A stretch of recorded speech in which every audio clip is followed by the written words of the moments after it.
Hey, welcome back to the channel, and today we're going to be talking about D2 steel. It's not really going to be a type of video for recommendations. I just do these steel videos to let the user, you, know what kind of characteristics you can expect from the steel that you're using, just so you know.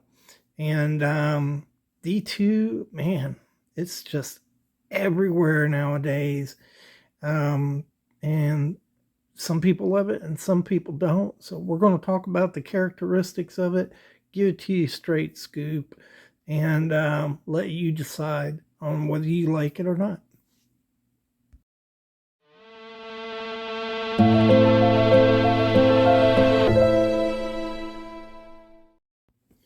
So, welcome back to the Fortified Castle. Hi, all my viewers.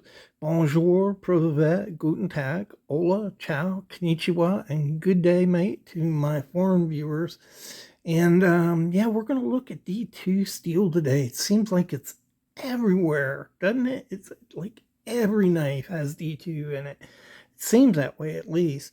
But is it good steel? Is it good for you? Is it good for the way you use a knife?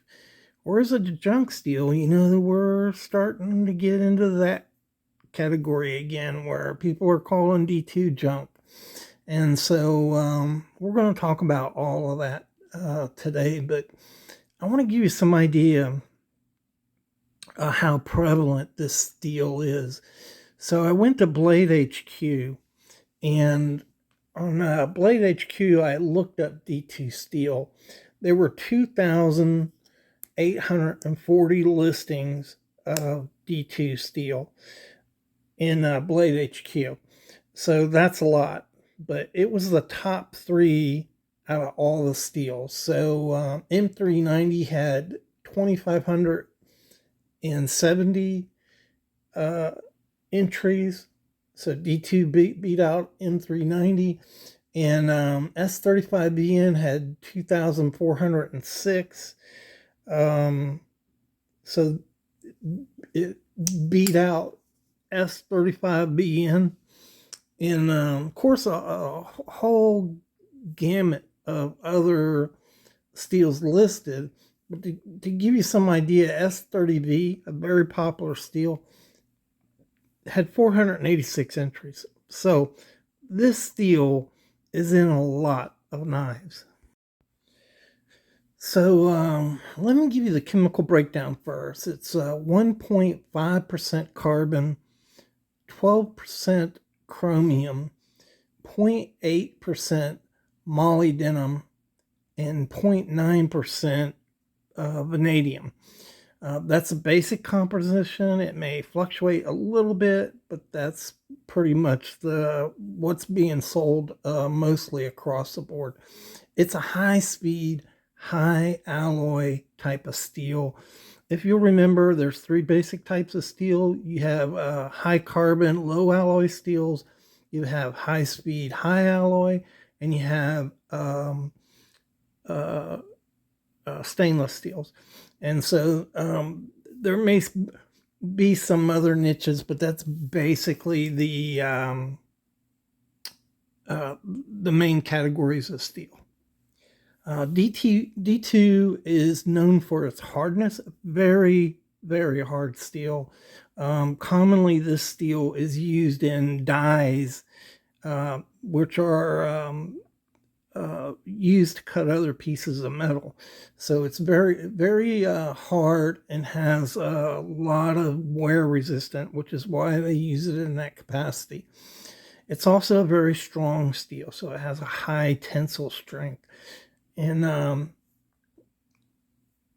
it has good edge retention when it has the right heat treatment. When you have the HRC, the HRC ranges between 58 and 62, but optimal is kind of 59 to 60 is the best HRC setting. More on that later. So it's an old steel. patented around 1916, I think. First used in knives in 1965 by D.E. Henry. And because of that, I don't believe there's any patents on it. Maybe the CPM D2 has patents on it, but regular D2 is made by the Japanese. That's SKD11. It's made by the Germans. That's 1.2379. Udenhelm produces the steel as Severker 21. And China uses a lot of D2. And China's version is called CR12 MOV. CR12 MOV. So it is readily available all over the place. As you can see, it's also made inroads into every knife genre. So your modern tactical folders, your traditional folders. This is a Kershaw here, and you can see you got D2 steel there. Also in fixed blades. So there's D2 in a fixed blade. Man, look at the stag on this thing. I love this it's a little Uncle Henry. Schrade Uncle Henry. Nice little knife. I like it. Nice little ranch type knife. So, yeah, it's all across the board. I think it's fairly popular when you look at when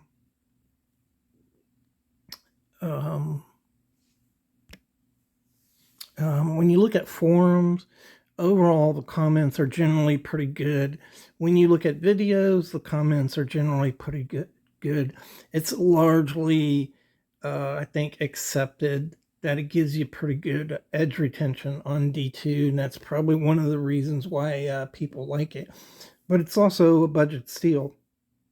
It's widely available, easy to get, and doesn't cost a lot. And that's why you see it in a lot of knives.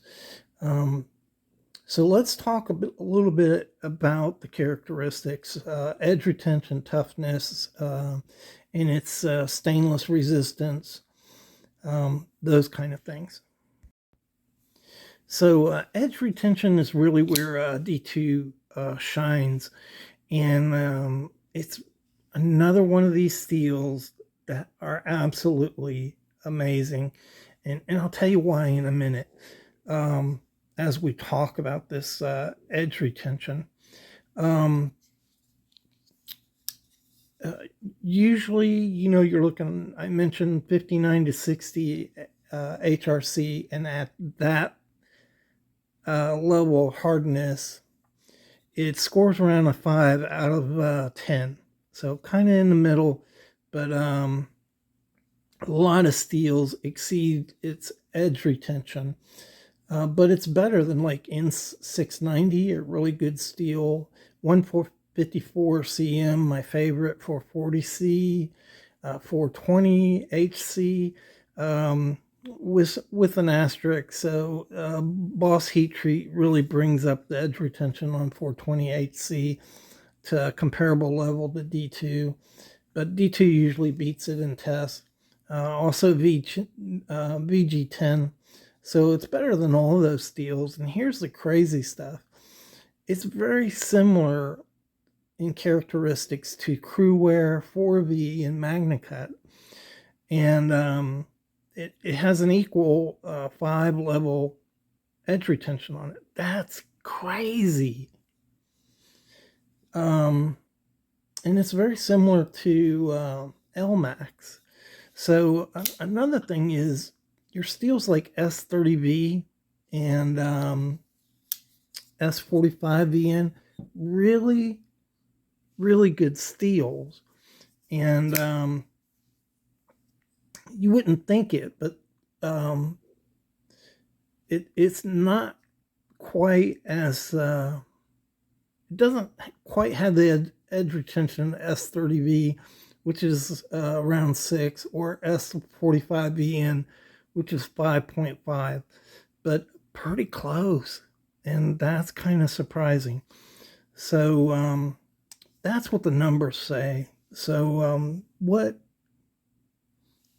is your opinion of it? What do you think on the edge retention? Are you getting that kind of edge retention out of D2? So I don't. That's my opinion. D2 is okay. I don't find that it lasts as long as my S30V knives or my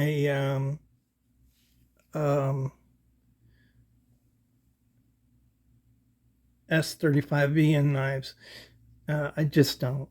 And I don't usually, when I have a need to change the blade geometry, like I have a chip or something like that, I'll take it down to 18. But normally when I get knives, I don't change the blade geometry.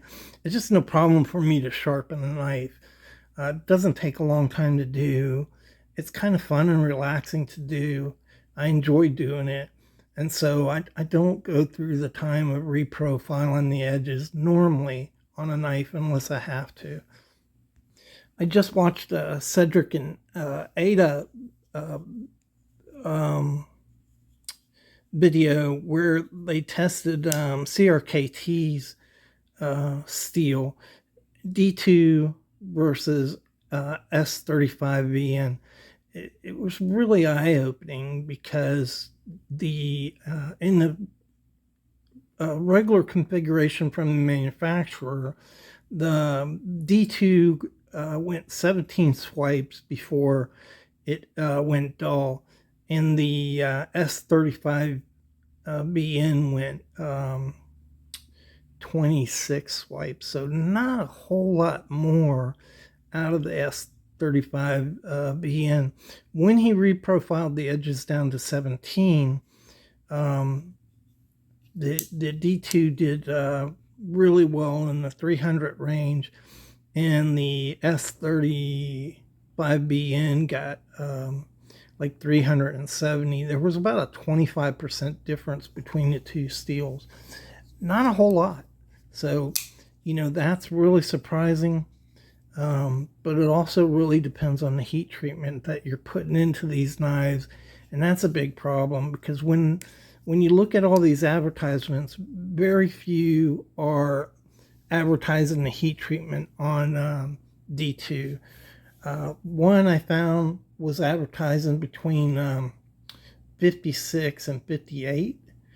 I believe that was an American made knife. And I found a German knife that advertised at 60 HRC. And, look through Spyderco. I didn't see an advertised HRC on their D2. Kershaw, didn't see an advertised HRC. So you really don't know what you're getting when you get these knives. So the toughness on D2 is not great. And remember, toughness is different than strength. So it's a really strong steel, really hard steel. But the toughness is a definition of when that steel is going to go to the point of deformation, when it bends or breaks. And so it's at 3.5, which is towards the bottom of most steels. And it's not horrible. I mean, 3.5's better than some steels, but it's just not, really great as far as toughnesses go. 3.5 is just great for a regular, folder, though. That's because of the large carbides that D2 has in it. So for some reason, it has a lot of carbon in it, and in 12% chrome, so that carbon is migrating and joining with the chromium and forming large carbides. And that's why its toughness is lower, because those large carbides are where cracks will occur in your metal. I think the way most people use their knives, they'll never notice the difference. So, of course, D2 is not considered a stainless steel, even though it has more than 11% chromium in it. That's because a lot of that chromium gets caught up with the carbon, and it's not free inside the metal, and so it's not very stainless. And that's really the downfall of D2. But what I find is, what is your alternative to D2 if you're trying to think about a steel? So if you don't want to spend hundreds of dollars a week's paycheck to buy something like S35BN, what's the alternative? Well, there's not a whole lot. So on your low carbon, low alloy steels like 1095 and 01, I mean, the edge retention on those things are at 1.5. They're really low, and they're not particularly tough either. And so 1095 is a little tougher than D2, but not by much. And if you're getting edge retention, which is close or rivals S30V and S45VN, then spending a whole lot less for a knife kind of makes sense. If you're only getting a few more swipes out of the knife in edge retention, why spend a couple $100 to get that extra edge retention? With that said, I think I mentioned it before, but that's not really been my experience.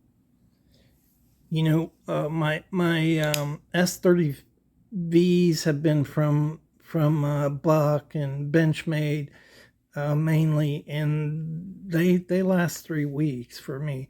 And so I can't really compare D2 edge retention to some of these higher end knives. The S35VN and S45VN, in my opinion, you're going to get a lot more edge retention in them. And a lot of times you can get those steels now in the $100 range, the S30 and the S35BN. So I would rather have that than D2. The only advantage to D2 is it's a high carbon and non-stainless steel. So in a bushcraft type of setting, you might prefer to have that, for starting fires and things like that. But it just has not been my experience that D2 lasts a whole lot longer than 1095 or 8CR13.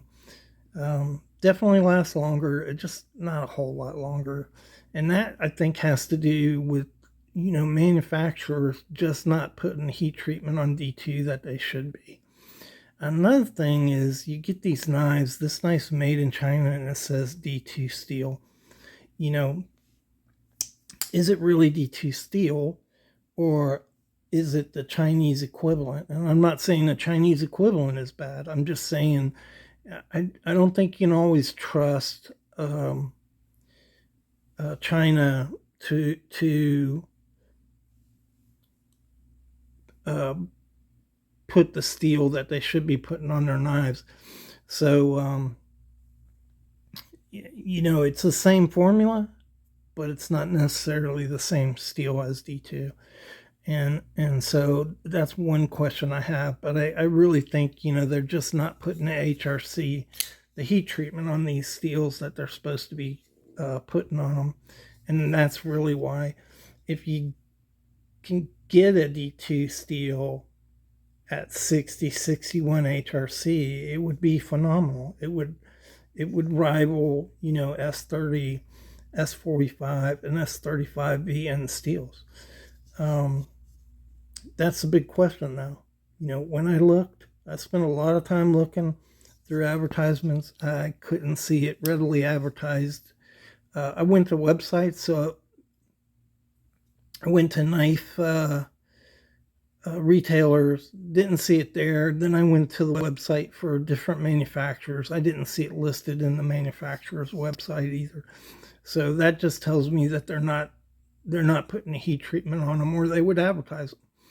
So I'm not saying they're not heat treating them. I'm just saying they're not going to that 60, 5960 HRC.